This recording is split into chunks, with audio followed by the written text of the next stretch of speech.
as I feel that being flexible can help one to basically adapt and have better brainstorming techniques and be creative enough and open enough to see an idea or an opportunity when it arises. So I feel that's a good thing, even if the idea doesn't feel like it's not a good one at that point. Maybe later on, when you're going through it and you're open enough, you can accept it and see some other idea pop out of it. So that's something interesting. From the previous point, stop comparing yourself. There's one thing that I remember, and I really loved it from the author, that says that if you compare yourself, keep it in a balance. So if you compare yourself to Bill Gates, then also compare yourself to homeless who asks you for money every day. I think this is a very interesting point because this will actually bring out a sense of also gratitude in you when you're comparing yourself to Bill Gates and then the homeless. When you're looking at the homeless, you actually sense gratitude inside that, oh, at least I'm not homeless. At least I have enough money that I can feed myself, have a roof over my head. You start, counting blessings at that point. I naturally start counting my blessings at that point, and then comparison naturally stops. And you're actually happier with yourself and with your life, and you're actually more appreciative. So that's a good exercise I can tell the probably give as an advice to in the career counseling to my client. Allow yourself to pursue the activities that make you unique. I think that's interesting. That's self-explanatory, and I feel that it's very resonating with me because when I'm painting, I'm not painting like the others, like copying something. I'm actually working with my dreams. I'm expressing myself. I go with my mood. Like if I'm extremely emotional, I need to express myself out. I'm upset, I'm angry, I'm furious with something. I don't really go out there and let it out or let out my steam on the other person I'm angry with or furious with. I kind of, let out the steam by working out or by listening to music, composing music, playing guitar, or by doing yoga, doing variations in yoga exercises because of how my steam wants to be let out and my body wants to go. And I let my body go the way it wants to. And then I just, I just allow my uniqueness to flow with that. I see my emotions as an opportunity for the creativity to flow. And that's the best thing I think I've experienced about myself. And I've realized my uniqueness in those times.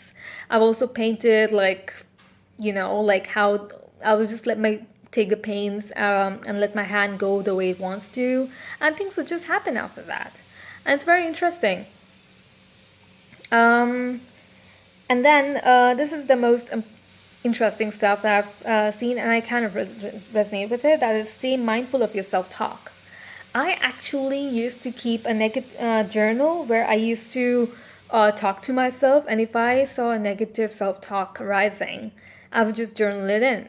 And then I would look back on it, and sometimes some idea would pop out of it, or sometimes I would make a song out of my negative self-talk, compose a song. That was like back then when I was like in my late teens or mid-teens, and it was interesting. Even in my early 20s I used to do that. And I would just start composing music, play guitar music, and just like sing away. Like how it reminds me of Michael Jackson when he sang the song "I'm Bad."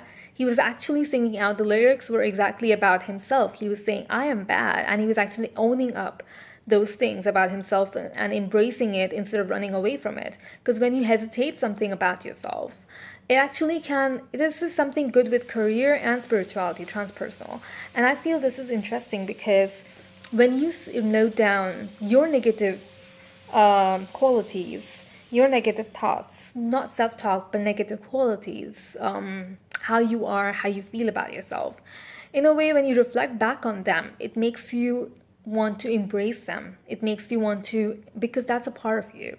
That makes you unique. Your negative and positive qualities makes you unique. And that's kind of very interesting, very something I would like to own about myself. Like I'm a lazy person.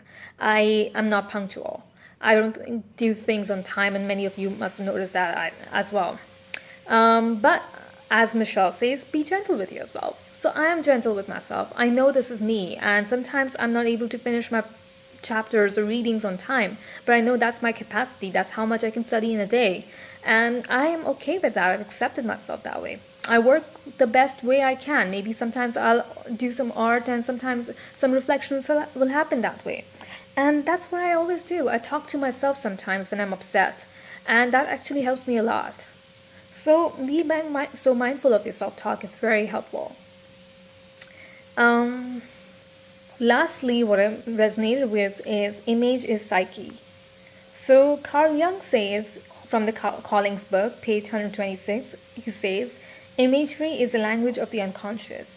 Again, like I previously said, when I'm doing art, I'm actually, when I'm expressing myself out, I'm in an extreme emotional phase. When I'm furious, I'm angry, I'm upset, I just need to let out my steam. I just get my canvas or my painting book or drawing book out, and I just let the paints and the colors and the pencils and sketch pens, whatever I have, materials, flow. And just my hand goes with the rhythm of, and my energy and emotions and everything, and just go with it.